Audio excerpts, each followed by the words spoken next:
Amin. Haleluya.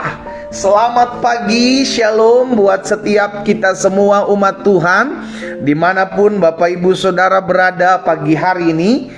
Kita mau mengucap syukur kepada Tuhan. Kita mau bersyukur kepada Tuhan karena kita tahu pertolongan Tuhan tidak pernah terlambat atas kehidupan kita.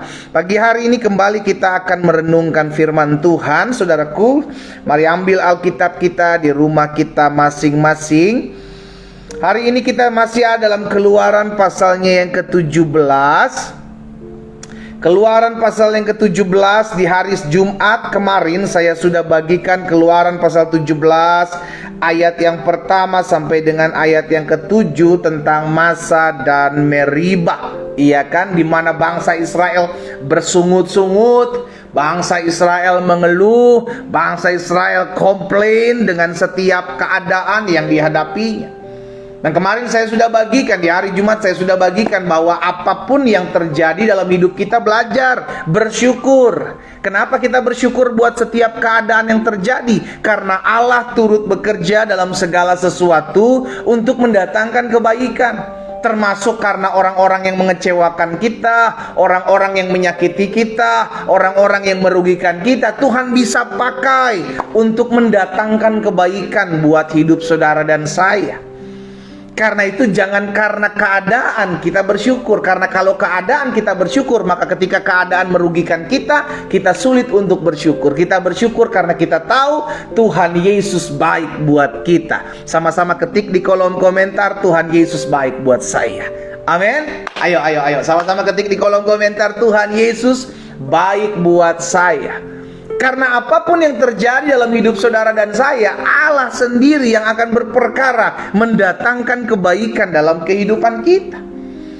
Jadi kita bersyukur bukan karena keadaan baik, kita bersyukur karena Tuhan kita baik. Amin. Nah, itu sudah saya bagikan kemarin di hari Jumat. Bagi Bapak Ibu umat Tuhan yang hari Jumat kemarin tidak mengikuti pembahasannya, Bapak Ibu bisa lihat di YouTube channel saya, Glenn Latuheru. Saya sudah bagikan renungannya untuk kita sama-sama terus kembali belajar dalam kebenaran firman Tuhan. Dan hari ini kita masuk dalam Keluaran pasal yang ke-17. Keluaran pasal 17 ayatnya yang ke-8, saudaraku. Ayat yang ke-8 sampai dengan ayat yang ke-16. Keluaran pasal 17 ayat 8 sampai dengan ayat yang ke-16. Lalu datanglah orang Amalek dan berperang melawan orang Israel di Rafidim. Kita jangan lupa apa yang terjadi di Rafidim. Di Rafidim mereka tidak mendapatkan air, saudaraku. Jadi ada masalah di Rafidim, tiba-tiba datang pula diserang. Ini yang seringkali saya bilang dalam kita mengiring Tuhan. Kita nggak bisa menghindar dari masalah yang memang Tuhan izinkan untuk membentuk karakter kita. Mungkin masalahmu hari-hari ini bersama dengan suamimu. Mungkin masalahmu hari-hari ini bersama dengan istri, bersama dengan anak-anakmu, bersama dengan mertua, menantumu. Tapi Alkitab sudah mencatat besi menajamkan besi, manusia menajamkan sesamanya. Setiap kita digesek, diasah satu dengan yang lain. Untuk apa? Untuk kita jadi lebih sabar, untuk kita jadi lebih kuat dalam kita menghadapi setiap masalah. Jadi Daud pernah bilang begini, saudaraku, tertindas itu baik bagiku. Tekanan hidup itu baik bagiku. Masalah hidup itu baik bagiku. Dengan demikian, kata Daud, aku belajar ketetapan-ketetapan Allah. Jadi dari setiap pergumulan, dari setiap masalah kita belajar. Lihat bangsa Israel dari satu masalah ke masalah yang lain. Dari satu pergumulan masuk dalam pergumulan yang lain. Padahal kita nggak boleh lupa, Tuhan sendiri yang memimpin mereka. Dengan tiang awan di waktu siang, tiang api di waktu malam. Tuhan yang memimpin hidup mereka pun, sekalipun Tuhan memimpin dalam hidup mereka, tetap mereka ada dalam masalah. Baik masalah kekurangan air, kekurangan makan, masalah berperang, sudah dikasih dalam Tuhan. Ya, inilah peperangan pertama bangsa Israel ketika mereka keluar dari tanah Mesir. Lalu datanglah orang Amalek dan berperang melawan orang Israel di Rafidim. Musa berkata kepada Yosua, pilihlah orang-orang bagi kita, lalu keluarlah berperang melawan orang Amalek. Besok aku akan berdiri di puncak bukit itu dengan memegang tongkat Allah di tanganku. Kita baca dulu sampai habis, saudaraku. Lalu ayat 10, lalu Yosua melakukan seperti yang dikatakan Musa kepadanya dan berperang melawan orang Amalek. Tetapi Musa, Harun dan Hur telah naik ke puncak bukit. Dan terjadilah apabila Musa mengangkat tangannya, lebih kuatlah Israel. Tetapi apabila ia menurunkan tangannya, lebih kuatlah Amalek. Maka penatlah, capeklah tangan Musa. Sebab itu mereka mengambil sebuah batu, diletakkanlah di bawahnya supaya ia duduk di atasnya. Harun dan Hur menopang kedua belah tangannya, seorang di sisi yang satu, seorang di sisi yang lain, sehingga tangannya tidak bergerak sampai matahari terbenam. Demikianlah Yosua mengalahkan Amalek dan rakyatnya dengan mata pedang. Demikianlah Yosua mengalahkan Amalek dan rakyatnya dengan mata pedang. Kemudian berfirmanlah Tuhan kepada Musa, tuliskanlah semuanya ini ke dalam sebuah kitab sebagai tanda peringatan, dan ingatkanlah ke telinga Yosua bahwa aku akan menghapuskan sama sekali ingatan kepada Amalek dari kolong langit. Lalu Musa mendirikan sebuah mezbah dan menamai Tuhanlah panji-panjiku. Ia berkata, tangan di atas panji-panji Tuhan. Tuhan berperang melawan Amalek turun temurun. Saudara yang dikasih dalam Tuhan, ada beberapa hal dari perikop ini, dari Keluaran pasal 17 ayat yang ke-8 sampai dengan ayat yang ke-16, ada beberapa hal yang saya mau bagikan buat setiap kita, yang saya dapati sebagai rema, yang saya mau bagikan dan saya mau share ke dalam setiap kita pada pagi hari ini ya. Yang pertama, coba perhatikan di ayat yang ke-8. Kita kembali lagi ke ayat yang ke-8, saudara yang dikasih dalam Tuhan. Lalu datanglah orang Amalek dan berperang melawan orang Israel di Rafidim. Jadi ingat ya, di Rafidim bangsa Israel mengalami kekurangan air. Di sana mereka bersungut-sungut, di sana mereka mengeluh. Bersamaan dengan itu, ketika Musa mengetuk batu, saudara yang dikasih dalam Tuhan, mereka menikmati air. Pada akhirnya, belum sempat mereka menikmati air, datang orang-orang Amalek menyerang mereka. Masalah satu selesai, datang masalah yang baru. Pergumulan satu selesai, datang pergumulan yang baru. Tantangan hidup yang satu selesai, datang tantangan hidup yang baru. Ini yang selalu saya bilang, saudara yang dikasih dalam Tuhan, selama kita masih menginjakkan kaki kita di muka bumi, masalah akan selalu datang. Kapan masalah selesai, pendeta? Ketika kita pulang ke rumah Bapa. Jadi sampai selama kita hidup di muka bumi ini, selalu ada pergumulan, selalu ada masalah. Makanya hidup itu jangan cari masalah. Masalah tanpa kita cari itu selalu datang dengan tidak kita undang, saudaraku. Tapi setiap kali datang masalah, setiap kali datang pergumulan menghampiri hidup kita, sekalipun kita setia kepada Tuhan, sekalipun kita taat, sekalipun kita rajin beribadah, tetap pergumulan itu ada. Ya, ada aja orang yang nyakitin kita, ada aja orang yang ngecewain kita, ada aja orang yang berusaha menjatuhkan hidup kita. Itulah hidup. Karena Yesus sudah ingatkan kepada setiap kita bahwa kita diutus di dunia ini seperti domba di tengah-tengah kawanan serigala. Berarti Tuhan tahu kita ditempatkan di tempat yang berbahaya. Itu sebabnya kita perlu penyertaan Tuhan. Dan itulah janji Tuhan dalam kehidupan kita. Aku sekali-kali tidak akan pernah meninggalkan engkau. Aku sekali-kali tidak akan pernah membiarkan engkau. Aku menyertai engkau sampai kepada kesudahan zaman. Itu janji Yesus dalam kehidupan saudara dan saya. Jadi sekalipun kita ada di tengah-tengah dunia yang jahat, sekalipun kita ada di tengah-tengah dunia yang membuat kita penuh dengan ketakutan, kita tidak pernah berjuang sendiri. Sama-sama bilang sama saya tidak pernah berjuang sendiri. Amin. Ada tangan Tuhan yang kuat yang menopang saudara dan saya. Ada tangan Tuhan yang kuat yang membela perkara hidup saudara dan saya. Jaminannya jelas, sampai masa tuamu, kata Tuhan, aku tetap Dia. Tidak ada perubahan dalam kasih Allah dalam hidup kita. Manusialah yang berubah. Ya, jadi yang pertama kita dapati di ayat yang ke-8 bahwa masalah akan selalu ada dalam hidup kita mengiring Tuhan. Namun satu persatu Tuhan bukakan jalan keluar dalam masalah kita. Sama-sama katakan amin. Iya kan? Betul, masalah ada. Tapi satu persatu Tuhan bukakan. Saudara, kita lihat ya perjalanan kehidupan bangsa Israel. Ketika mereka keluar dari tanah Mesir, tanah perbudakan. Mereka keluar dari tanah Mesir, apa masalah pertama yang mereka temukan? Laut Teberau. Mereka mulai bersungut-sungut, mereka mulai marah sama Musa. Untuk apa engkau membawa kami keluar dari Mesir kalau hanya untuk membunuh kami? Kekurangan kuburan kah di Mesir? Tapi satu persatu Tuhan bukakan. Laut Teberau terbuka. Laut Merah terbuka, mereka berjalan di tengah-tengah. Satu masalah selesai. Selesai Laut Teberau, masalah ini datang masalah yang satu, di mana mereka menemukan mata air tapi tidak bisa diminum. Mata airnya pahit. Tapi mereka lewati hal tersebut, saudara dikasih dalam Tuhan. Akhirnya mereka bertemu dengan tempat yang bernama Elim. Di sana mereka mendapati mata air yang dahsyat dengan banyaknya pohon-pohon kurma. Lihat, ada masalah tapi Tuhan bukakan jalan. Ada masalah, Tuhan bukakan jalan. Ada pergumulan, Tuhan bukakan jalan. Ada tantangan hidup, Tuhan bukakan jalan. Jadi setiap kali kita menghadapi masalah, it's okay. Gak usah panik, gak usah takut, gak ada stres. Saudara yang dikasih dalam Tuhan, ingat, pencobaan-pencobaan yang kamu alami tidak akan pernah melebihi kekuatanmu, karena Tuhan setia. Dia sudah menyediakan jalan keluar buat saudara dan saya. Sama, selalu saya bilang, sama seperti makanan. Ada masa expired date-nya, ada masa kadaluarsanya. Demikian pula masalah hidup saudara dan saya. Ada masa expired date-nya dalam setiap kehidupan kita. Masalah kita, pergumulan kita, itu ada masanya.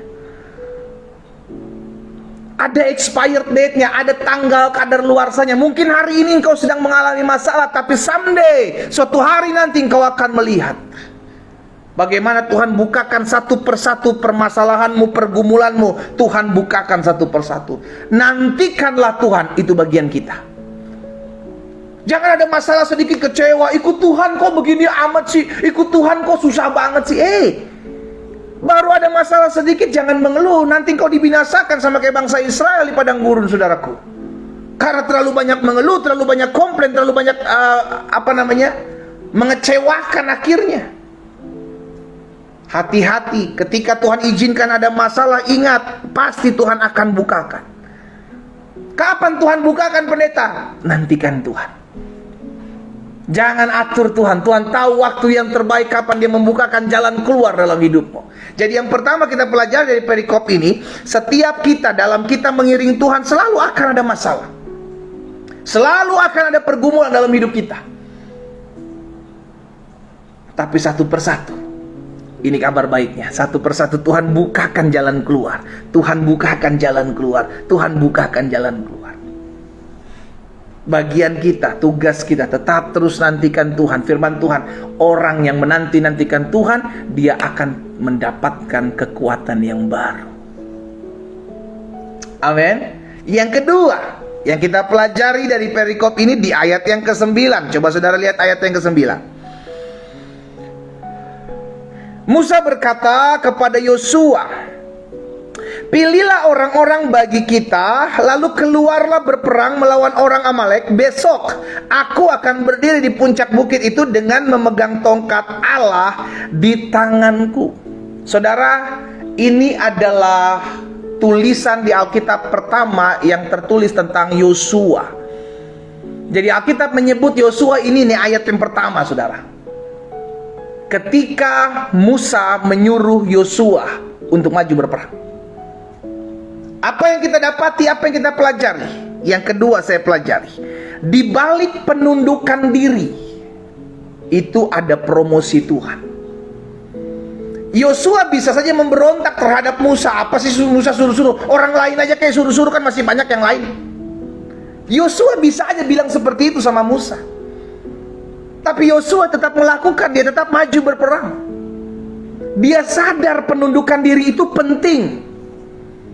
Dan apa yang terjadi kalau kita lihat, Yosua lah akhirnya menjadi pengganti untuk meneruskan tampuk kepemimpinan Musa untuk memimpin bangsa Israel. Dimulai dari hal yang kecil, taat, penundukan diri.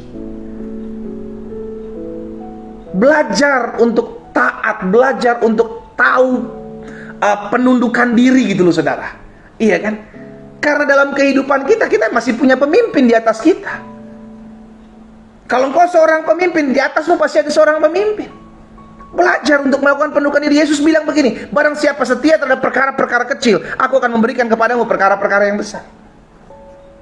Kalau Tuhan lihat perkara kecil aja engkau gak setia, untuk penundukan diri aja engkau memberontak, sorry, susah promosimu saudara. Belajar untuk melakukan penundukan diri. Yosua ketika lakukan penundukan diri, Tuhan tahu dan Tuhan lihat, Tuhan promosikan. Pelan tapi pasti dia diangkat oleh Tuhan. Jadi yang kedua ya saudara kasih dalam Tuhan, ingat ya, ketika Yosua dipakai oleh Tuhan, ketika Yosua dipercayakan oleh Tuhan, Yosua gak memberontak. Yosua tahu, padahal ya Yosua dengar nih, yang disuruh maju dia. Musa kemana? Nggak ikut berperang. Musa naik ke atas gunung. Yosua bisa saja komplain, enak aja lu nyuruh-nyuruh, lu nggak ngapa-ngapain, gue yang suruh maju, kalau gue mati gimana? Yosua bisa buat seperti itu. Yosua bisa berkata seperti itu, tapi dia tidak lakukan saudaraku. Dia tahu penundukan diri, dia tahu otoritas itu ada di Musa. Dia belajar taat. Di balik ketaatan, engkau akan lihat promosi Tuhan. Di balik penundukan diri, engkau akan lihat hal-hal yang dahsyat dalam kehidupanmu. Istri-istri, belajar tunduk terhadap suamimu. Sekalipun suamimu pembangkang, sekalipun suamimu keras, lakukan apa yang menjadi bagianmu sebagai seorang istri. Anak-anak, orang-orang muda, tunduk kepada orang tuamu. Hormati orang tuamu. Alkitab bilang hormati mereka, supaya panjang umurmu di muka bumi. Itu menunjukkan bahwa setiap kita harus ada penundukan diri terhadap orang yang memang dipercayakan Tuhan di atas kita, ditempatkan Tuhan di atas kita, siapapun dia. Belajar untuk melakukan hal ini, karena ketika engkau setia terhadap perkara-perkara kecil, Tuhan akan percayakan kepadamu perkara-perkara yang besar. Yang ketiga, di ayat 10b sampai dengan ayat 13. Ya, karena ayat 10 bagian A-nya Alkitab mengatakan, lalu Yosua melakukan seperti yang dikatakan Musa kepadanya untuk maju berperang melawan orang Amalek. Jadi ketika Musa perintahkan Yosua, Yosua nggak membangkang, Yosua nggak tarik ulur, Yosua nggak tanya jawab dulu, tapi dia langsung maju. Lakukan apa yang menjadi perintah dari Musa. Tetapi Musa, Harun dan Hur telah naik ke atas bukit. Dan terjadilah apabila Musa mengangkat tangannya, lebih kuatlah Israel. Apabila ia menurunkan tangannya, lebih kuatlah Amalek.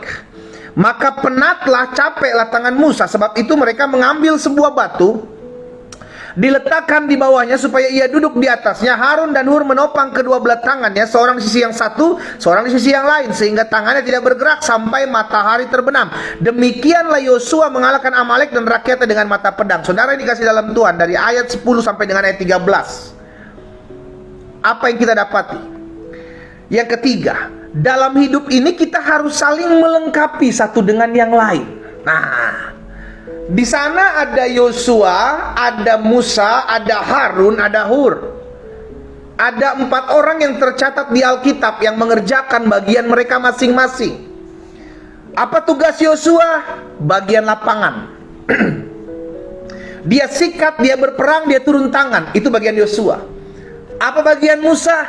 Bagian Musa mengangkat tongkatnya, karena ketika Musa mengangkat tongkat maka Israel menang. Tapi ketika Musa menurunkan tongkat maka Amalek menang.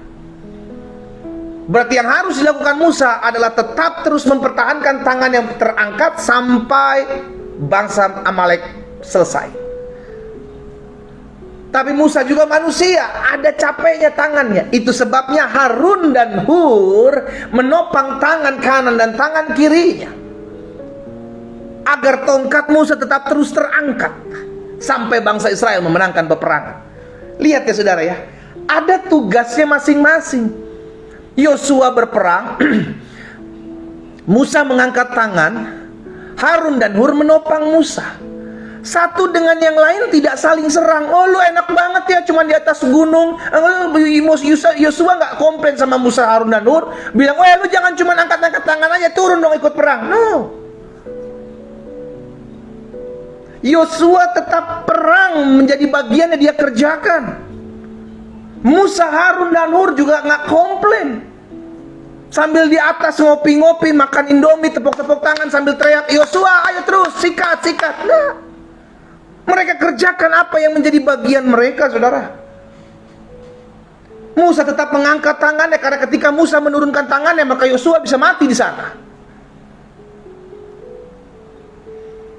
Harun dan Hur pun mengerjakan bagiannya, nggak cuma lihat-liatin Musa, ayo Musa, kasih semangat sama Musa sambil menari-nari. Musa pasti bisa, Musa pasti. No, dia topang tangannya.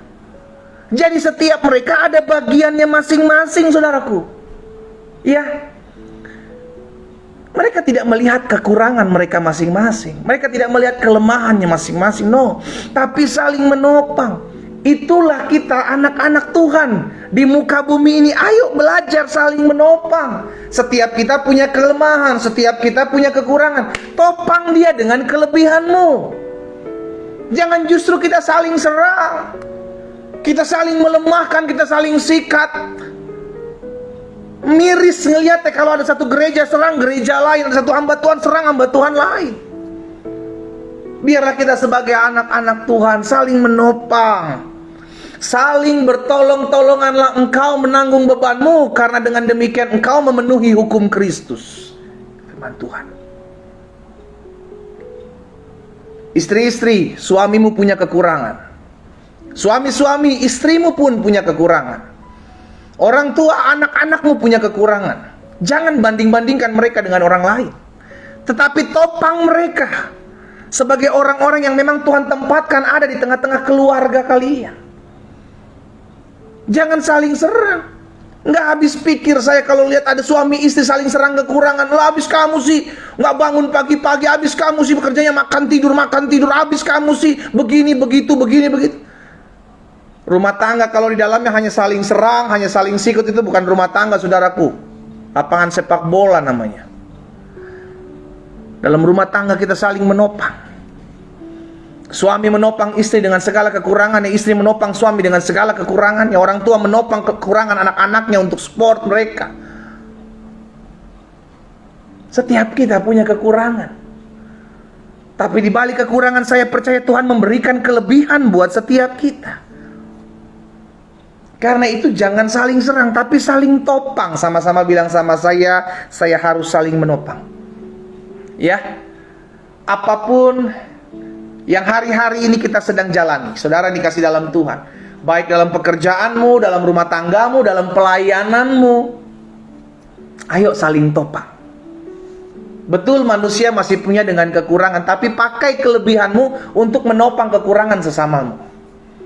Sehingga dengan demikian kita menjadi anak-anak Tuhan yang saling menguatkan, yang saling mengingatkan satu dengan yang lain, ya. Jadi yang ketiga saya pelajari dari perikop ini dalam ayat 10 sampai dengan ayat 13, bahwa dalam hidup ini kita harus saling melengkapi satu dengan yang lain. Jangan saling serang. Berbeda nggak apa-apa. Perbedaan bukan permusuhan. Dengan perbedaan kita memperkaya.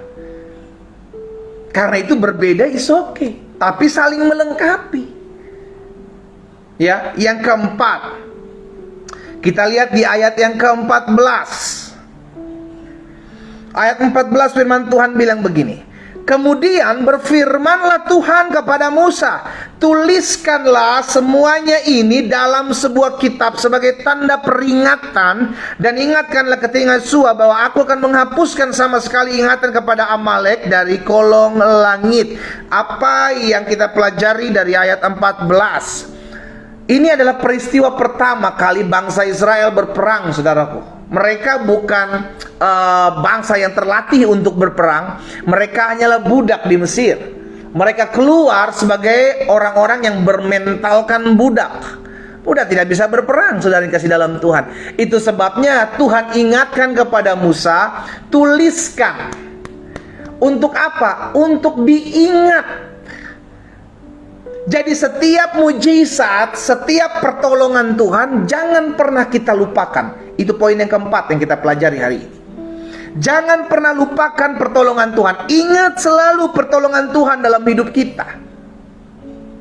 Bagaimana Tuhan sudah bukakan jalan dalam kehidupan kita, bagaimana Tuhan sudah buat mujizat dalam rumah tangga kita, bagaimana Tuhan sudah support, Tuhan sudah tolong, Tuhan sudah promosikan hidup kita. Ingat itu, sederhana tujuannya, supaya engkau tidak takut menghadapi masalah di kemudian hari, dan yang kedua supaya engkau tahu diri dari mana engkau berasal. Tujuannya untuk itu diingat. Jangan pernah lupakan kebaikan Tuhan. Tuhan bilang sama Musa, ingat, tulis itu supaya bangsa Israel ingat peristiwa peperangan yang dimenangkan bukan dengan kehebatan kalian, tapi karena kemurahan Tuhan. Ada banyak dari kita sudah mengalami pertolongan Tuhan. Ada banyak dari kita sudah melihat bagaimana jalan-jalan yang sebenarnya tidak mungkin kita bisa lewati, tapi kita bisa lewati. Ingat itu. Kita ada di hari ke-9 di tahun yang baru, tahun 2023, saudara dikasih dalam Tuhan. Masih panjang perjalanan kita. Tapi ingat bagaimana Tuhan sudah buat baik. Ingat bagaimana mujizat sudah terjadi dalam hidupmu. Ingat bagaimana Tuhan sudah tolong hidupmu. Ingat itu, saudaraku. Kenapa kita perlu ingat dua hal tadi? Kenapa kita perlu ingat kebaikan Tuhan? Yang pertama, supaya ketika ada masalah yang kita hadapi, kita ingat masalah kemarin Tuhan sudah tolong saya, masakan masalah sekarang Tuhan gak tolong saya. Kita ingat akan hal itu. Dan yang kedua, kenapa perlu kita ingat kebaikan Tuhan? Agar kita jadi anak-anak Tuhan yang tahu diri. Jangan seperti kacang lupa kulitnya, udah ditolong Tuhan gak tahu bersyukur, udah dibela Tuhan, udah dipromosikan Tuhan, lupa cari Tuhan. Terlalu sibuk pendeta, udah gak punya waktu saya pendeta. Hati-hati. Jangan sampai Tuhan kasih waktu yang banyak dengan tidak buat apa-apa dalam hidupmu. Sesibuk-sibuknya kita, sadar dari mana kita berasal, sadar dari mana promosi ini, sadar dari mana job-job yang Tuhan percayakan dalam kehidupanmu. Kan itu semua gift, itu semua pemberian Tuhan. Jadilah anak-anak Tuhan yang tahu diri. Jangan sama seperti 9 orang kusta yang sudah disembuhkan Yesus, tidak kembali datang mengucap syukur. Cuman 1 dari 10. 9-nya hilang. Ya. Jadi kenapa kita perlu mengingat kebaikan Tuhan? Agar kita jadi orang-orang yang sadar diri, tahu diri. Sadar dari mana kita berasal. Dulu saya kalau saya nggak ditolong Tuhan tuh saya seperti apa sih? Ingat itu, saudara. Kalau bukan karena Tuhan, bagaimana rumah tangga saya? Kalau bukan karena Tuhan, bagaimana usaha saya? Ingat itu. Jangan udah ditolong Tuhan, lupa Tuhan, ibadah sibuk-sibuk. Gak pernah kelihatan lagi di gereja. Bilangnya takut pandemi. Gak taunya ke mall, keliling-keliling. Hayah. Datang dong beribadah. Mengucap syukur dong sama Tuhan. Lihat betapa banyak perbuatan baik yang sudah Tuhan berikan dalam hidup kita. Ingat itu. Tuhan bilang, tuliskan itu Musa. Jangan pernah dilupakan bagaimana pertolonganku, bagaimana pembelaanku.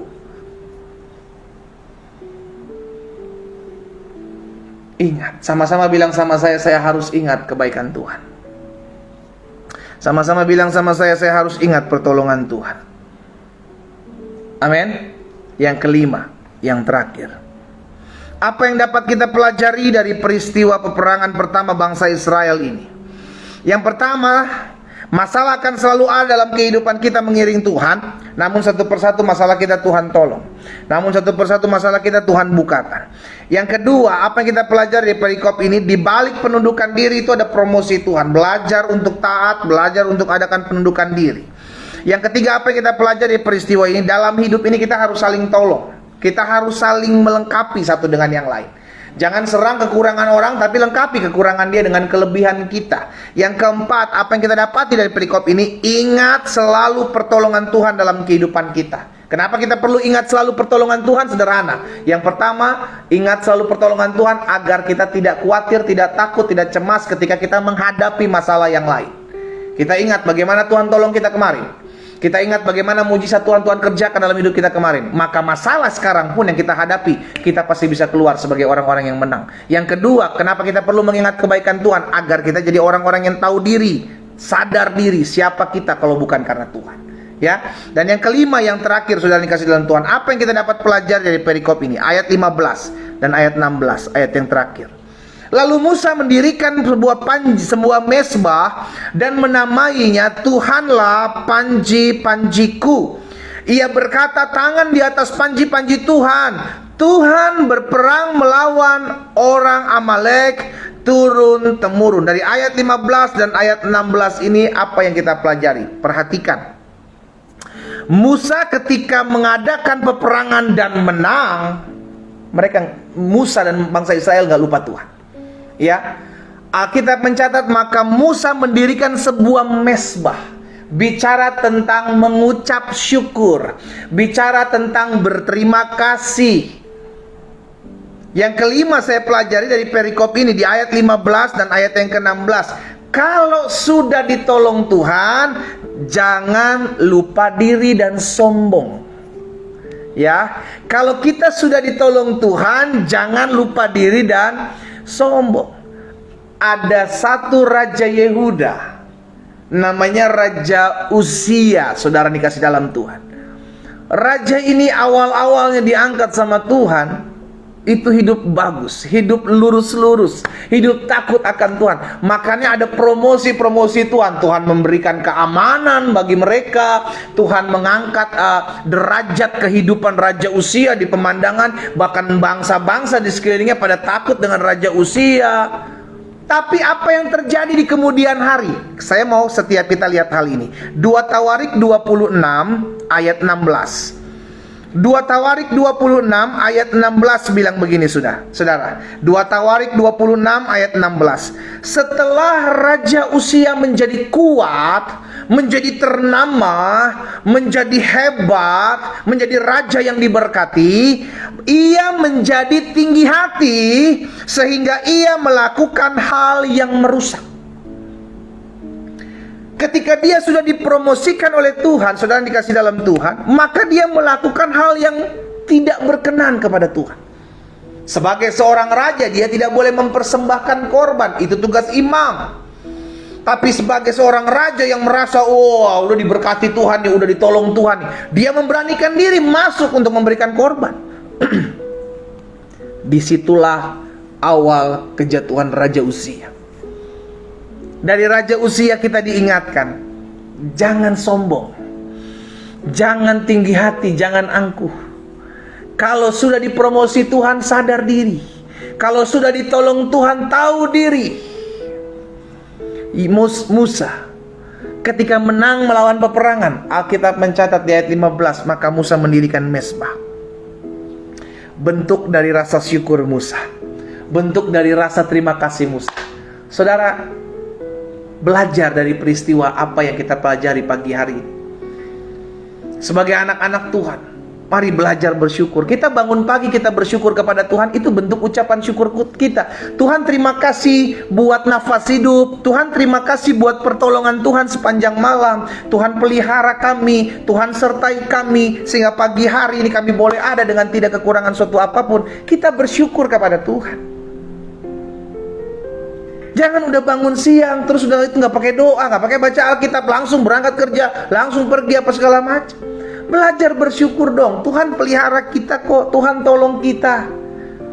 Jadi orang-orang yang tahu diri ketika Tuhan sudah tolong kita. Janganlah kita jauh dari Tuhan.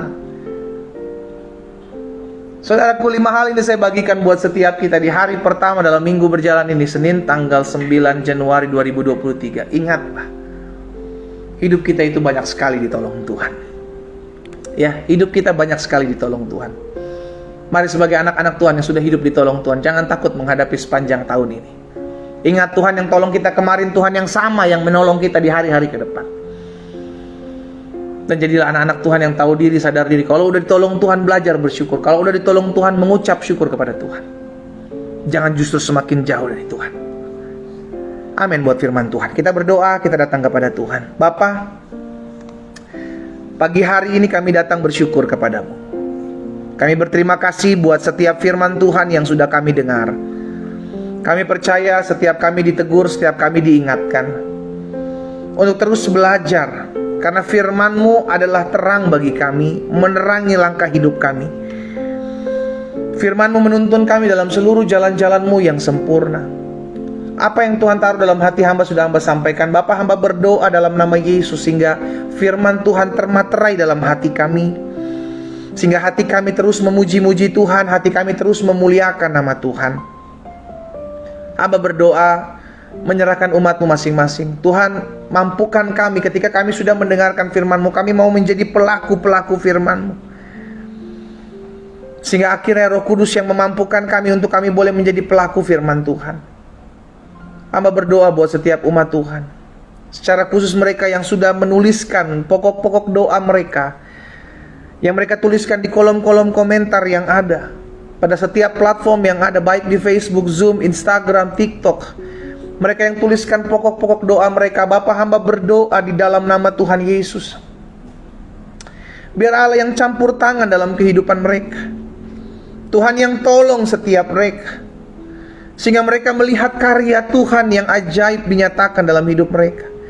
Kalaupun Tuhan izinkan ada masalah, ada pergumulan, ada tantangan hidup, ada tekanan hidup yang hari-hari ini menimpa hidup mereka, dan memang Tuhan izinkan untuk itu mereka hadapi, hamba berdoa biarlah Roh Kudus beri mereka kekuatan, beri mereka pengharapan, berikan mereka sukacita, untuk mereka boleh tetap terus kuat dan berdiri menghadapi setiap masalah dan tekanan hidup yang ada. Hamba menyerahkan setiap umat-Mu satu persatu ke dalam tangan Tuhan. Hamba berdoa buat rumah tangga dari anak-anak Tuhan, biar Tuhan yang jaga, Tuhan yang pagari setiap rumah tangga dari anak-anak Tuhan, dalam perlindungan Tuhan, dalam berkat anugerah Tuhan, di dalam nama Yesus. Sehingga setiap rumah tangga dari anak-anak Tuhan ini hidup dalam anugerah dan keberkatan Tuhan. Rumah tangga mereka rukun, rumah tangga mereka diberkati Tuhan. Suami-suami mengasihi, mencintai, menghargai istri yang ada. Istri-istri mengasihi, mencintai, tunduk kepada suami-suami yang ada. Sehingga suasana sorga ada di tengah-tengah rumah tangga mereka, di dalam nama Tuhan Yesus. Hamba juga berdoa ya Tuhan, kalau ada di antara mereka suami-suami, istri-istri yang telah pergi, meninggalkan dari tanggung jawab mereka terhadap pasangan dan anak-anak yang ada, hari ini kami doa sepakat mengucapkan kuasa Allah dalam nama Yesus. Tuhan jamah, Tuhan ketuk hati mereka dimanapun mereka berada, sehingga mereka kembali kepada pasangan mereka yang sah di hadapan Tuhan, di dalam nama Yesus. Terima kasih Bapa.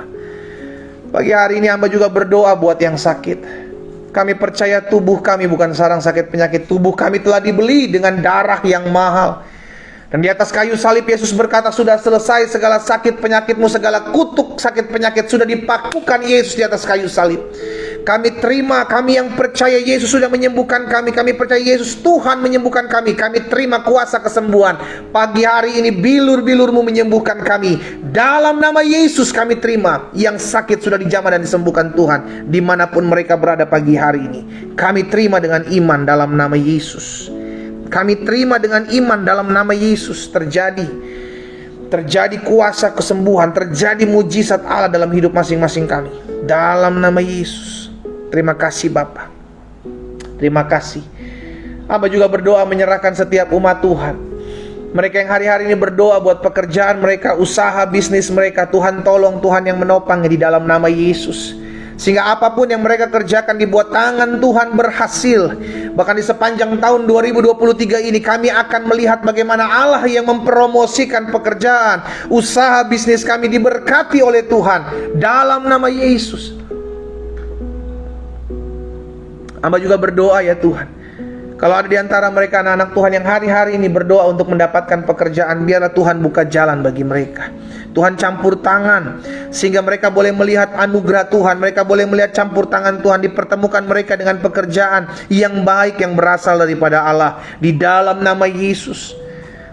Tuhan pertemukan dengan pekerjaan yang berasal daripada Tuhan. Hamba ucapkan berkat, sehingga mereka yang berdoa untuk mendapatkan pekerjaan dibukakan dalam nama Yesus. Lapangan pekerjaan bagi mereka. Hamba juga berdoa pagi hari ini ya Tuhan, menyerahkan ke dalam tangan Tuhan yang kuat setiap mereka yang hari-hari ini berdoa buat ekonomi mereka, yang hari-hari ini ekonomi mereka bergoncang. Hamba ucapkan berkat dalam nama Yesus. Hamba perkatakan dalam nama Yesus tahun 2023 ini mereka akan melihat terobosan ekonomi terjadi dalam hidup mereka. Hamba ucapkan berkat dalam nama Yesus. Tuhan bukakan tingkap-tingkap langit bagi hidup mereka. Anugerah Tuhan ada atas hidup mereka dalam nama Yesus. Bahkan mereka yang karena ekonominya tergoncang, mereka terlilit utang piutang, aku berdoa dalam nama Yesus terlepas di dalam nama Yesus. Tuhan tolong sehingga setiap utang piutang mereka Tuhan campur tangan dalamnya. Di dalam nama Tuhan Yesus mujizat masih terjadi. Terima kasih Bapa. Hamba menyerahkan mereka umat-Mu masing-masing ke dalam tangan Tuhan yang kuat. Tuhan tolong, Tuhan sertai. Terima kasih Bapa yang baik. Apapun yang mereka kerjakan di bawah tangan Tuhan berhasil. Pada akhirnya hamba juga berdoa ya Tuhan, menyerahkan setiap orang-orang muda yang pagi hari ini mengikuti live doa pagi, yang mereka menyerahkan masa muda mereka dalam tangan Tuhan. Hamba turut berdoa menyerahkan masa muda mereka ke dalam tangan Tuhan yang kuat. Allah memberkati masa muda mereka, sehingga masa muda mereka hidup memuliakan Tuhan. Jauhkan masa muda mereka daripada segala pergaulan yang buruk. Tapi biarlah masa muda mereka boleh menjadi terang. Mereka boleh berdampak di tengah-tengah pergaulan mereka. Nama Tuhan dipuji dan dipermuliakan. Hamba berdoa Tuhan, pagari masa muda mereka dengan pagar perlindungan Tuhan. Orang muda yang mengandalkan Tuhan, maka masa mudanya mereka akan menjadi masa muda yang seperti burung Raja Wali yang terbang tinggi dengan kekuatan sayapnya. Oleh karena kasih karunia Tuhan, oleh karena anugerah Tuhan. Di dalam nama Yesus. Sehingga orang-orang muda yang setiap mengikuti doa pagi, mereka melihat anugerah Tuhan, mereka lihat pemeliharaan Tuhan, mereka lihat belas kasihan Allah terjadi dalam hidup mereka, dan masa muda mereka diangkat oleh Tuhan dalam nama Yesus. Terima kasih Bapa. Hamba juga berdoa menyerahkan dalam tangan Tuhan. Kalau ada di antara mereka orang-orang muda yang berdoa untuk mendapatkan pasangan hidup, hari-hari mereka doa, hamba turut mendoakan mereka di dalam nama Tuhan Yesus. Biarlah Allah yang mempertemukan mereka dengan pasangan hidup yang berasal daripada Tuhan.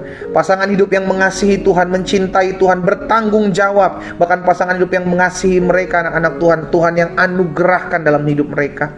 Hamba mau berdoa dan hamba ucapkan berkat dalam nama Tuhan Yesus. Kalau ada di antara mereka orang-orang muda yang sudah menjalin hubungan dan rindu untuk hubungan ini dibawa ke arah yang lebih serius dalam pernikahan yang ada, dan rencana mereka bawa dalam tangan Tuhan. Hamba berdoa biarlah campur tangan Tuhan nyata dalam nama Yesus.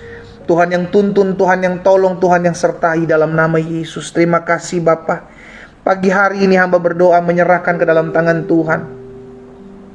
Kami juga berdoa menyerahkan setiap anak-anak Tuhan yang hari-hari ini berdoa agar adanya rekonsiliasi hubungan, adanya pemulihan hubungan antara anak dengan orang tua, mertua dengan menantu, adik dengan kakak. Hamba berdoa dalam nama Yesus.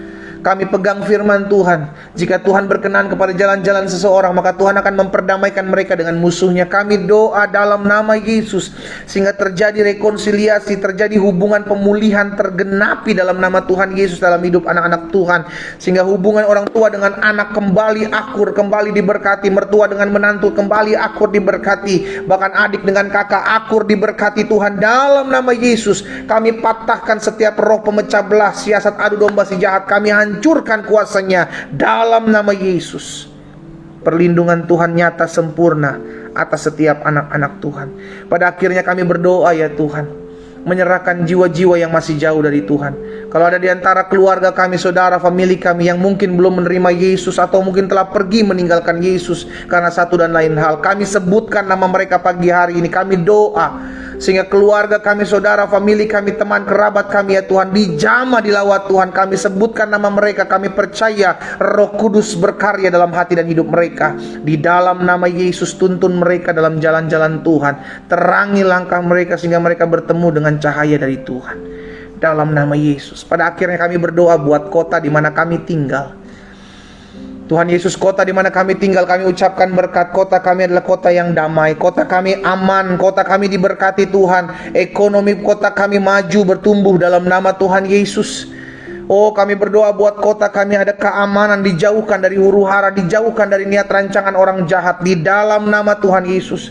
Bahkan kami berdoa kalau ada kota-kota di bangsa kami ya Tuhan, ada oknum-oknum intoleran yang menyulitkan, menyusahkan anak-anak Tuhan beribadah. Hari ini kami sepakat berdoa dalam nama Yesus.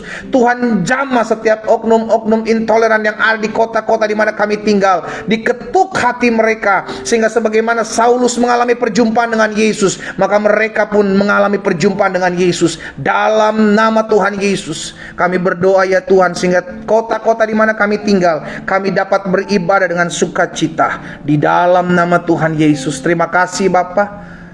Kami berdoa menyerahkan ke dalam tangan Tuhan bangsa kami, Indonesia dalam perlindungan Tuhan, Indonesia dalam berkat anugerah Tuhan, Indonesia dijaga Tuhan.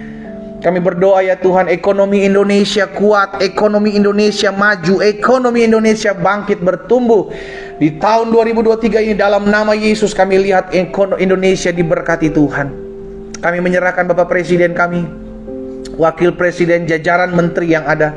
Kami berdoa juga ke dalam tangan Tuhan. Kami berdoa menyerahkan DPR RI, DPR tingkat 1, DPR tingkat 2. Kami berdoa buat para gubernur, para bupati, para wali kota, para camat, lurah, RT, RW, atas bangsa kami, pemimpin-pemimpin kami, TNI, Kapolri, Panglima TNI beserta jajarannya dalam nama Yesus. Tuhan pimpin mereka sehingga keputusan yang mereka ambil adalah keputusan takut akan Tuhan dalam penyertaan dan pertolongan Tuhan. Terima kasih Tuhan Yesus. Hamba berdoa menyerahkan ke dalam tangan Tuhan yang kuat. Tuhan campur tangan hal-hal yang dahsyat terjadi atas bangsa kami. Kemajuan-kemajuan yang dahsyat terjadi atas bangsa kami dalam nama Yesus. Terima kasih Bapa yang baik. Pagi hari ini kami juga teringat, kami berdoa di dalam nama Tuhan Yesus, menyerahkan ke dalam tangan Tuhan yang kuat rencana tahun 2024, biar Tuhan berkati. Sehingga pesta demokrasi pemilihan umum Tuhan memberkati, Tuhan tolong. KPU yang ada ya Tuhan, biarlah Tuhan memberkati. Kami menyerahkan juga partai-partai yang terpilih, Tuhan tolong, sehingga semuanya boleh berjalan dengan damai, sehingga pemilihan umum tahun 2024 berjalan dengan berkat-berkat Tuhan dalam anugerah dan kasih setia Allah di dalam nama Tuhan Yesus. Terima kasih Bapa. Kami berdoa ya Tuhan, setiap politik-politik adu domba, setiap politik-politik identitas, setiap politik-politik pemecah belah, kami patahkan atas bangsa kami dalam nama Yesus. Roh Kudus berkarya atas Indonesia. Hal-hal yang dahsyat, kemajuan-kemajuan yang dahsyat terjadi atas bangsa kami. Terima kasih Tuhan Yesus buat pagi hari ini. Kami berdoa menyerahkan sepanjang hari ini ke dalam tangan Tuhan. Setiap kami yang bekerja, setiap kami yang sekolah, biarlah perlindungan Tuhan, pertolongan Tuhan ada atas kami. Anak-anak kami diberkati Tuhan. Hamba teringat juga ada keluarga-keluarga, ada rumah tangga yang hari-hari ini membutuhkan pertolongan Tuhan, memiliki kerinduan untuk mendapatkan keturunan dalam rumah tangga mereka. Jika itu doamu, taruh tangan kananmu di dada. Bapa, hamba berdoa dalam nama Yesus, dibukakan kandungan setiap istri-istri yang ada, diberkati kesehatan reproduksi mereka, suami istri, dalam nama Yesus. Anugerah Tuhan turun atas rumah tangga mereka. Mereka dipercayakan di tahun ini memiliki keturunan-keturunan ilahi dalam hidup rumah tangga mereka dalam nama Yesus. Terima kasih Bapa yang baik.